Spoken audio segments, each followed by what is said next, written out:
Acaba de cumplirse el aniversario de la muerte del padre Ignacio Ellacuría. Estamos hablando de un jesuita asesinado por militares salvadoreños hace ya 30 años. Esto no tiene ningún interés, al menos para mí no lo tiene.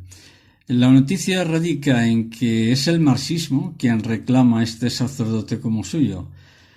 Nació en el País Vasco, zona del norte de España, donde hace bastantes décadas era un hervidero de vocaciones religiosas. Actualmente aquello es un campo minado, una sociedad moralmente enferma, una sociedad verdaderamente enferma. La pregunta es, ¿qué es lo que sucedió en esa zona del norte de España para que hayan salido tantos sacerdotes y religiosos comunistas? Pues este profesor que habla nació en esa zona del País Vasco y la verdad es que conozco bien lo que allí sucedió. Allí comenzaron mis estudios y allí me formé hasta pasada la adolescencia, en el centro geográfico donde se estableció, de donde surgió y nació el terrorismo de la ETA. Estamos hablando de la década de los años 60 en adelante. Hacía pocos años que se había fundado el grupo terrorista ETA en el seminario de Derio, creo que actualmente es un colegio, cerca de Bilbao. Eran los tiempos de esa desgracia llamada Concilio Vaticano II, tan alabado por muchos, pero que yo de ninguna manera estoy de acuerdo. Y por esos años de la década de los 60 ya se percibía un ambiente muy especial en el ambiente eclesiástico, en las parroquias, obispados, conventos y sacristías, en general, incluso dentro de todas las órdenes religiosas del País Vasco. Estoy explicando esto porque esto es un hecho histórico que aconteció hace ya 50 años. Y parte de lo que está viviendo la Iglesia Católica, el País Vasco sirvió como laboratorio ideológico y religioso, que es lo que se está viviendo ahora en la Iglesia, especialmente en el Vaticano. Por esos años, el País Vasco era un hervidero de vocaciones religiosas. En muchos países del mundo encontrabas un sacerdote, misionero o un obispo vasco. Sin embargo, algo comenzó a torcerse a partir de esos años, porque de repente surgió una idea de que había que luchar contra el régimen de Franco, ¿no? Ese era el grito de guerra. Y esto surgió desde el interior de la Iglesia Católica. Esto no fue una cuestión política, porque el terrorismo surgió dentro de la Iglesia.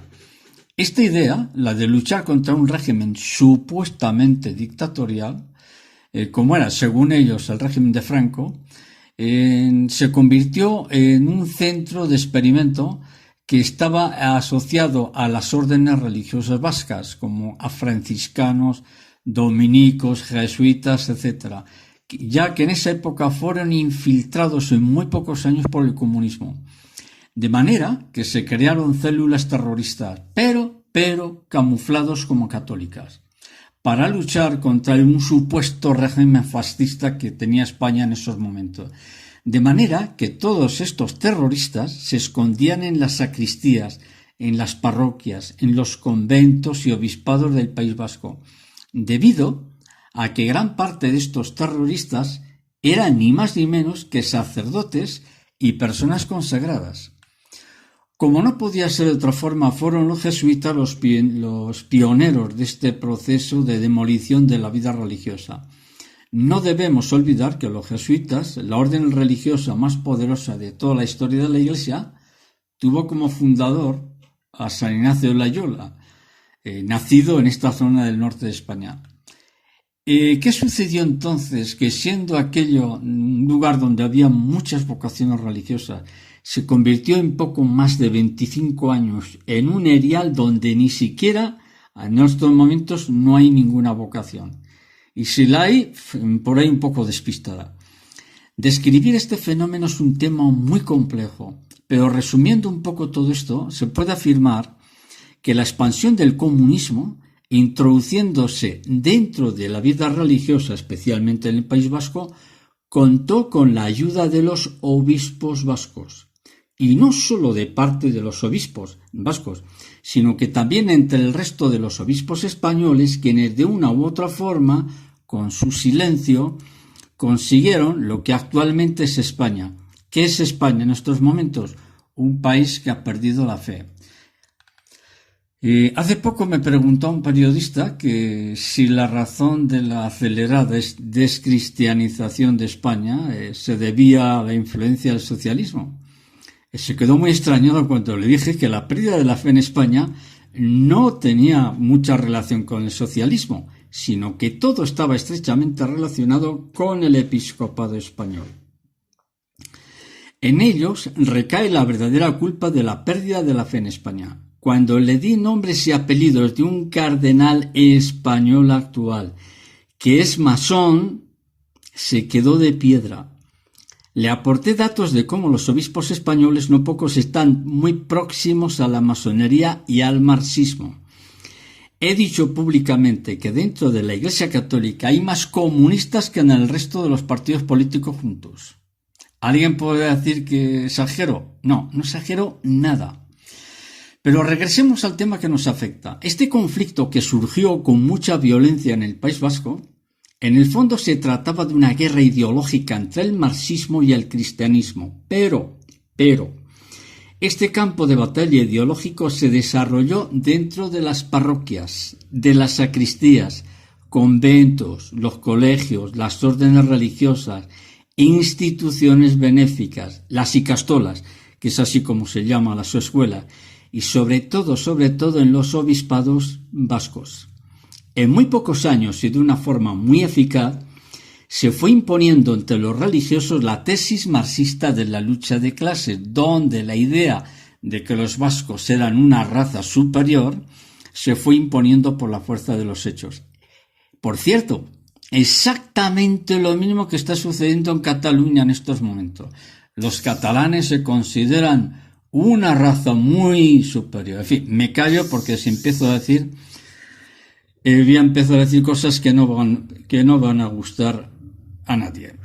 A partir de ese momento, entre los sacerdotes y religiosos vascos, la máxima del Evangelio de predicar la palabra de Dios ya no tenía sentido, sino que ahora la única verdad consistía en predicar la liberación del hombre de la opresión política y económica del Estado fascista. Como veis, han pasado ya 100 o 200 años el comunismo y siempre son las mismas palabras.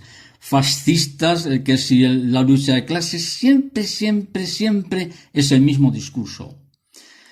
Detrás de la fundación del grupo terrorista ETA estaban los religiosos, porque la ETA lo fundaron un conjunto de personas religiosas, sacerdotes entre ellos. Pero quien movía todo esto era ni más ni menos que los jesuitas, una orden militar, porque en realidad los jesuitas siempre han sido una orden de características militares, que hasta el siglo XVIII la obra que hicieron fue sencillamente maravillosa, porque el trabajo que hicieron fue increíble, pero que posteriormente, infiltrados por la masonería, se convirtieron en una sociedad secreta, que es lo que son actualmente. Los jesuitas se pasaron masivamente al marxismo a partir de la década de los años 70. Esto explica por qué razón el llamado Papa Francisco jesuita es en realidad un político de la izquierda marxista, o zurdo, como dicen los argentinos. Cuando Evo Morales le entregó a Francisco el símbolo del comunismo, que es la hoz y el martillo, incrustado en un crucifijo. Por cierto, esto lo elaboró un sacerdote jesuita que lo asesinaron en Bolivia, pero que ahora no recuerdo el nombre. Bien, entonces, cuando Francisco recibió ese crucifijo en la hoz y el martillo, estaba confirmando lo que ya algunos sabíamos. Sí, algunos lo sabíamos, aunque el resto no quieren saber nada. ¿Qué es lo que sabíamos? Que Francisco es de ideología socialista. Y aquí no existen casualidades, porque todo está perfectamente estudiado y programado. Esta es la razón por la cual he mencionado el caso de este sacerdote jesuita, el padre Ignacio Ellacuría, quien dedicó su vida a expandir el comunismo por América Central. Y esto era general entre muchos jesuitas. Fueron ellos quienes a través de la teología de la liberación expandieron el marxismo dentro de la Iglesia y en toda América, pero sobre esto hablaré en otra clase. Empecéis a comprender ahora por qué razón en estos momentos la Iglesia Católica está totalmente controlada por los jesuitas. ¿Sí? En el Vaticano, desde Francisco hasta el último mono, todo lo controlan los jesuitas. Qué casualidad, ¿no? No, ni hablar. Aquí no hay casualidades que valgan. Mira, escuchad bien lo que os voy a decir. El actual responsable de la Iglesia es jesuita, un tal Francisco, de ideología socialista. El personaje más influyente de la corte de maricones que habitan en el Vaticano es el padre James Martin. Curioso, también jesuita. Otro de enorme poder en el Vaticano y brazo derecho de Francisco es el padre Spadaro. ¡Qué casualidad! También es jesuita y marxista. Y otro de gran poder es el argentino padre Sorondo. Padre Sorondo. Ahora no recuerdo el nombre, pero sé que el apellido es Sorondo. Pues también es jesuita, pero qué casualidad, no me lo puedo creer. Y si voy más lejos, uno de los sacerdotes que influyó decisivamente en la ideología socialista del Papa, del falso Papa Francisco, era el padre Scannone, Juan Carlos Scannone, también jesuita y marxista. Aquí aparecen jesuitas hasta en la sopa. ¿Comprendéis el enorme drama que hay detrás de todo esto? Francisco, ideológicamente es seguidor de la teología de la liberación, cuya base es el marxismo. Francisco siempre está hablando del pueblo, de los pobres, de los descartados, de las periferias, de las ovejas, de los burros. Todo ese lenguaje procede del marxismo. Y por eso ha dicho que predicar el Evangelio es un pecado. Atento, un responsable de la Iglesia dice que predicar el Evangelio es un pecado. Pero como es muy astuto, no ha dicho predicar, sino que es un pecado hacer proselitismo. En definitiva es lo mismo. Entonces, toda esta actividad política actual de la Iglesia tiene una estrecha relación con todo lo que sucedió en el País Vasco. Porque podemos decir, bueno, usted está hablando sobre el tema del País Vasco. ¿Por qué eso va al tema del Vaticano y de la Iglesia? Pues porque en el País Vasco se inició un proceso de elaboración ideológica que es la lucha en la que está viendo hoy la Iglesia. Porque todo esto empezó en el País Vasco y ha culminado en el Vaticano, porque son los jesuitas los que controlan por completo la Iglesia y el Vaticano. Entonces, esta política actual de la Iglesia tiene una estrecha relación con lo que sucedió en el País Vasco, en cuanto que el Papa Negro, es decir, el superior general de los jesuitas, también era vasco, que no era otro que el padre Arrupe. ¿Y de quién se dice que hundió la Compañía de Jesús? Y esta es la razón por la cual Juan Pablo II quiso borrar de la faz de la tierra a los jesuitas. O dicho de otra forma, Juan Pablo II pensó en clausurar definitivamente la Compañía de Jesús. ¿Os hacéis una idea de lo que estoy diciendo?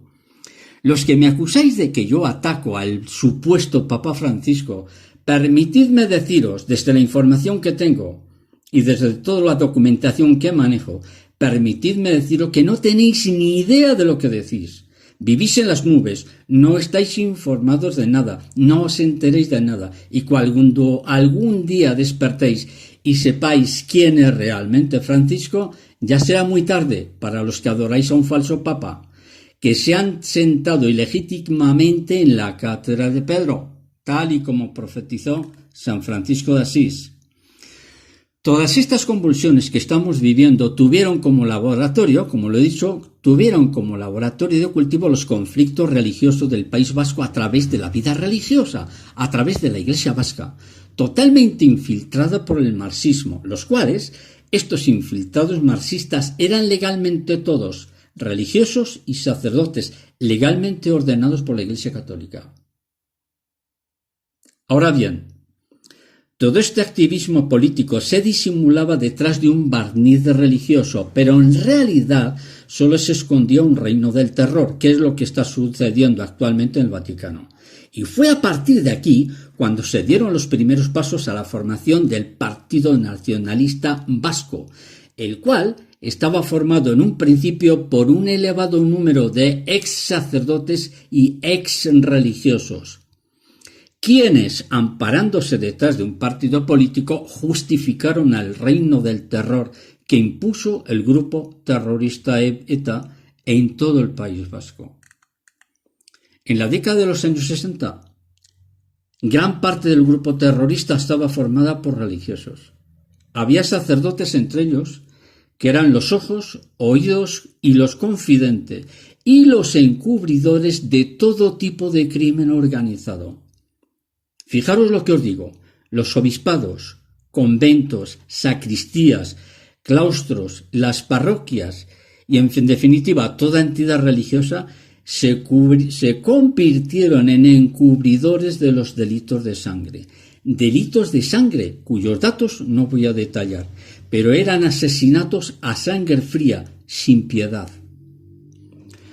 Todo esto formaba parte de una infraestructura que servía de apoyo logístico al crimen organizado del terrorismo. Y entre estos sicarios del terror, como he dicho, había religiosos consagrados y sacerdotes que pegaban un tiro en la nuca, le metían bala en la cabeza a la que habían determinado como víctima, policía o algún empresario o algún guardia civil. No voy a entrar a describir ciertos detalles de estos crímenes, pero hay hechos que superan incluso los límites del pudor humano. Uno de los casos que puedo contar se trataba de un tal Chiquía, jefe del comando más peligroso de ETA político-militar, que en realidad se llamaba Eustaquio Mendizábal, un gigantón bizco. Era monje, benedictino profeso. Resulta que huyendo de la Guardia Civil se tropezó con la policía y en el tiroteo lo acribillaron a balazos. Se le hizo un funeral, atento a lo que voy a decir, se le hizo un funeral solemne presidido, como no, por los obispos vascos y una nutrida representación de benedictinos de toda España. ¿Qué quiere decir esto? Uno puede decir, hombre, es un entierro, por lo tanto hay que... Sí, de acuerdo, muy bien. Pero todos sabían de quién era este individuo, que formaba parte de la banda terrorista de ETA, un benedictino sacerdote. Esto implica hasta qué punto parte de la Iglesia española ya estaba podrida por la infiltración marxista. Esto nos hace una idea de lo que había de por medio. Por cierto, tengo que afirmar o matizar que cuando 2 años más tarde asesinaron al almirante Carrero Blanco, el comando del grupo terrorista de la ETA, que ejecutó al vicepresidente del gobierno, llevaba el nombre de Comando Chiquía, en recuerdo de este monje, terrorista benedictino. Entonces, si todo este ambiente ya era de por sí terrible, vino posteriormente un personaje que culminó el desastre que ya existía dentro de la vida religiosa vasca. Este personaje no era otro que Monseñor Setién, un sujeto realmente repugnante. Mirad lo que voy a decir. Si tuviéramos que recurrir a ejemplos militares para explicar un poco lo sucedido, se puede utilizar la palabra tierra quemada. Esta palabra se utiliza en el ejército, y que viene a significar que un ejército en retirada destruye todo lo que encuentra a su paso, para impedir al enemigo la utilización de cualquier estructura que todavía permanezca sin daño. Pues bien, si esto lo aplicamos a lo sucedido en el País Vasco, podemos decir que Monseñor Setién provocó una devastación casi absoluta, por no decir que absoluta, en el ámbito religioso. No merece la pena entrar en detalles, pero recuerdo una anécdota. Nunca olvidaré la entrevista que le hizo el Diario de Madrid, El País, el Diario del País. Por cierto, el Diario del País hace años era un periódico excelente, buenísimo. En estos momentos El País es puro excremento, y lo digo así, sin rodeos. Pues bien, el Diario El País le dedicó nada menos que 5 páginas completas para una entrevista a Monseñor Setién. Pues este profesor que habla tuvo que leer 2 veces las 5 páginas para intentar comprender lo que decía. No conseguía entender lo que decía. Llegué a una conclusión. Estaba ante un obispo de psicología retorcida, personalidad trastornada, maquiavélico, sibilino, malvado. Y aún así, creo que me quedo bastante corto. Él llegaba a extremos de negarse a oficiar la misa de difuntos por algún policía o guardia civil asesinado por el grupo terrorista. ¿Cuál era el motivo por el que se negaba a oficiar una misa de difuntos? Porque simplemente la persona asesinada o el policía o el guardia civil, porque no era de los suyos, a las víctimas, es decir, a los familiares de la persona asesinada, les negaba el saludo, se negaba a saludarles, y era obispo. protegía a los sacerdotes y religiosos que formaban parte del grupo terrorista. Para que nos hagamos una idea del drama existente, hacia finales de los años 60, de los militantes del grupo terrorista que se aproximaban aproximadamente, no sé, eran en torno a los 400, un poco más, poco menos. Pues de todo el porcentaje de terroristas que estaba más o menos registrado, el 67% de esos terroristas, habéis escuchado bien, el 67%, sí, de esos terroristas estaba compuesto por dominicos, jesuitas, franciscanos y benedictinos. ¿Os hacéis una idea de esto? Pues el obispo que le sucedió en la diócesis de San Sebastián, un tal Uriarte, acabó demoliendo lo poco que dejó el otro. El resultado no fue otro que una guerra interna entre los propios religiosos consagrados, en la cual ganaban por mayoría absoluta los sacerdotes favorables al grupo terrorista ETA, de quienes no pocos de estos sicarios y criminales eran sacerdotes. Sí, eran sacerdotes. Eran confidentes para que siguieran asesinando. No recuerdo históricamente un caso de infestación satánica tan notable en las comunidades religiosas como lo que yo vi y contemplé en el País Vasco. Todavía en la actualidad, la mayoría de los párrocos que existen en el País Vasco son nacionalistas y siguen apoyando toda esa causa y político del terrorismo de la ETA. Y de hecho, en esos años de hierro que yo viví, las persecuciones entre los propios sacerdotes no eran casos aislados. A todos los párrocos que no apoyaban la causa nacionalista les amenazaban de muerte, de manera que unos cuantos tuvieron que tomar el camino del exilio. Todos los sacerdotes de esa zona eran vascos, todos. No había ni uno solo que no fuera de la tierra. Y algunos, como he dicho, tuvieron que exiliarse. Yo recuerdo bien el caso del padre Jaime Larniaga, párroco de Maruli, cerca de Bilbao, vasco de toda la vida y de antecedentes familiares de la propia tierra. Pues bien, los sacerdotes nacionalistas no solo le negaban el saludo, sino que decían que no era vasco, porque defendía el Evangelio en las homilías, frente a la politización en que se habían convertido a las homilías del resto de los sacerdotes. Yo recuerdo asistir a algunas misas y las homilías, eso no tenía nada que ver con el Evangelio. Era política, por Dios. Era un nacionalismo enloquecido, exacerbado. Fijaros, se llegaba al extremo de amenazar a los fieles que iban a la misa del padre Larniaga, y al final tuvo que exiliarse a Madrid, a la capital de España.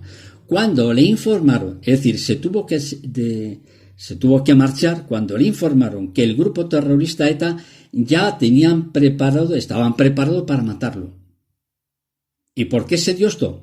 Porque algunos de los párrocos nacionalistas habían pasado información al grupo terrorista para que lo asesinaran. Y no era el único caso.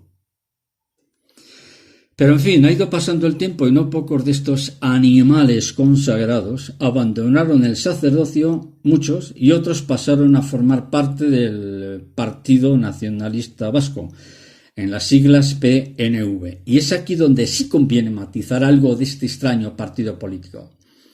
En la política española todos saben que negociar con el Partido Nacionalista Vasco tienes la traición asegurada. No son fiables, en nada son fiables. Lo que te juran al día siguiente no dudan en traicionar todo lo que han pactado, firmado y rubricado. Su máximo representante durante muchos años fue, aparece un jesuita por aquí, pues el representante, el máximo líder del Partido Nacionalista Vasco, ¿cómo no? Es un jesuita, era un jesuita. El padre Arzallus, como veis, siempre aparecen los jesuitas por todas las partes, hasta en la sopa de comer. Pues bien, el padre Javier Arzallus fue quien dirigió con mano de hierro el Partido Nacionalista Vasco, y gran parte de los componentes del Partido Nacionalista Vasco, cómo no, eran ex sacerdotes o ex religiosos. Como veis, la política y la religión siempre unidas. En el caso del País Vasco, en otros lugares no. Por ejemplo, también en el tema de Cataluña. Pero en el País Vasco, religión y política y terrorismo uña y carne. Pues bien, este sujeto, el padre Arzallus, nunca dudó en aprovecharse de los asesinatos del grupo terrorista ETA, en cuanto que siempre existieron estrechos vínculos entre el crimen organizado del grupo terrorista y el Partido Nacionalista Vasco. Pues fue el clero vasco quienes consiguieron vaciar, en pocos años vaciaron completamente las iglesias y dejaron sin vocaciones religiosas, tanto a las órdenes como a los seminarios. Un lugar donde siempre fue un vergel, aquello era un paraíso de vocaciones y santos. Pues bien, esta dictadura ideológica que todavía subsiste, todavía sí, se va al País Vasco, no es que lo percibas así, pero observas un poco y ves que en el ambiente se palpa esa tensión, esa atmósfera tenebrosa. Esta dictadura ideológica que todavía subsiste provocó el exilio de más de 250.000 personas a partir de esos años, de verdadero terror. Todavía hoy impera la ley del silencio. Allí de política no conviene hablar. La sociedad vasca, lo he dicho, es una sociedad profundamente enferma. Y lo mismo afirmo de Cataluña. Detrás de la descristianización de estas regiones de España se encuentra la apostasía del clero vasco y catalán. Y detrás, como no, los obispos, por supuesto. Si la apostasía ha empezado en los obispos, que todos ellos están vendidos al poder, al dinero, a los cargos, a la moqueta, al sillón cómodo y al poderoso lobby homosexual. Todos están vendidos en España. Todos. Hay excepción, por supuesto. Hay unos cuantos obispos muy buenos. Pero el resto les da igual, les importa un cuerno todo. Sin embargo, hay una buena noticia a todo esto, y es que la mayoría de esta panda de animales, todos ellos nacionalistas, con el odio convertido en metástasis, la mayoría superan ya la franja de los 70 años. No pocos han muerto. Otros están en camino hacia las sombras eternas, que será su única morada si no se arrepiente. Y puedo hablar de algún caso de ciertos religiosos con delitos de sangre, sí, sé de religiosos con delitos de sangre, aunque en estos momentos no sé si ya fallecieron o no. Y sé que había más de uno. Y por lo que sé, jamás se arrepintieron de los crímenes, de los delitos de sangre. Si hoy saco a relucir esta abominación desoladora, tanto sacerdotal como episcopal, no es por curiosidad. Lo menciono porque esta desolación ya fue profetizada para el País Vasco. Y quienes piensan que esto se va a recuperar no tienen ni idea de lo que dicen. En estos momentos los dos obispos de Guipúzcoa y Vizcaya pues son muy buena gente. Los dos son muy buena gente, son buenos obispos. Y lo digo más claramente por si alguien piensa que exagero.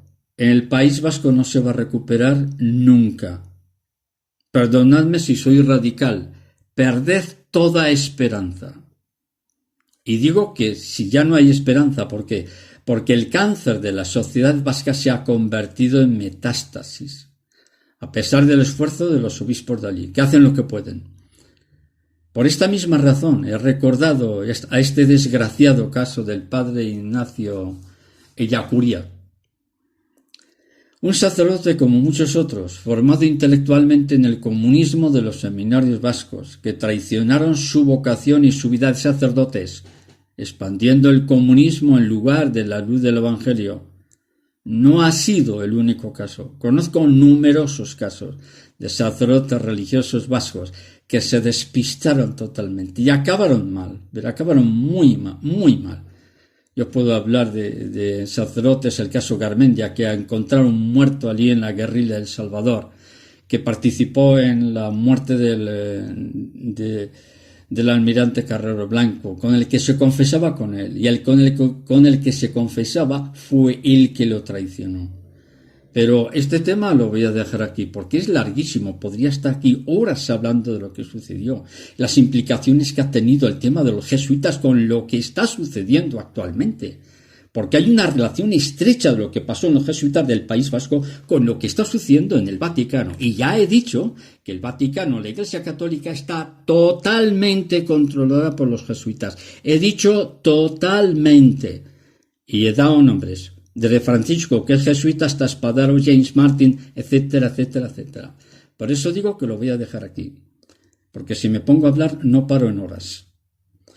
Y en parte lo dejo aquí porque no merece la pena seguir hablando de esta gente. Pero si he dado este texto, esta información en esta clase, es para que se sepa que la situación actual de la Iglesia Católica no es producto de ninguna casualidad. Todo está perfectamente diseñado, todo está perfectamente estudiado, encajado.